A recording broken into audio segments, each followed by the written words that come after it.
ഇരിക്കേ. എന്തുവാ പേര്? എന്റെ സജി കണ്ടംപേരൂർ. എങ്ങനാ വന്നത്? ഞാൻ ഓട്ടോ വിളിച്ചു വന്ന്. ഓട്ടോ വിളിച്ചാന്നോ എല്ലാവർക്കും തലവേദന വരുന്നേ? തലവേദന എങ്ങനെ വന്നു എന്നാ ഞാൻ ചോദിച്ചത്. അത് കുട്ടിക്കാലം മുതലേ ഉണ്ട്. കുട്ടിക്കാനത്ത് എവിടാ? കുട്ടിക്കാനാന്നോ ഞാൻ പറഞ്ഞത്? കച്ചാനം. കച്ചാനോന്നോ? ആ കണ്ടംപേരൂരല്ലയോ? എനിക്ക് ഭ്രാന്ത് വരുന്നു സത്യം പറഞ്ഞ. ഭ്രാന്തിനുള്ള ഗുളിക ഉണ്ടെന്ന് ഇവിടെ. എന്റെ വൈദ്യുത എന്നെ നിങ്ങൾ കളിപ്പാട്ടം ആക്കരുത് കേട്ടാ.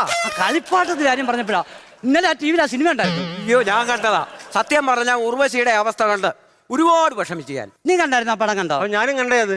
പക്ഷെ ഞാൻ ലാസ്റ്റ് ഭാഗം കണ്ടില്ല. കണ്ടില്ലയോ? ഷോ അതിനകത്ത് ഉർവേഷിക്കണ്ടല്ലോ മാരകമായിട്ട് അസുഖം വന്നങ്ങ് മരിച്ചു പോവാ.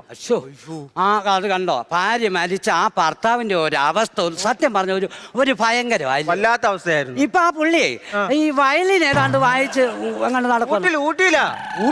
ഓ ഇത് ആ കളിപ്പാട്ടമല്ല, മറ്റേ കളിപ്പാട്ടമാണ്. നീ എന്നെ പൊട്ടനാക്കാതെ റൂട്ട് മാറ്റിക്കൊണ്ട് വരുവാ ഞാൻ. അതിനിടെ കയറി കുത്തിത്തിരിപ്പുണ്ടാക്കല്ലേ. നീ പോയി അതളക്ക്. ഞാൻ കേൾക്കുന്നുണ്ടേ.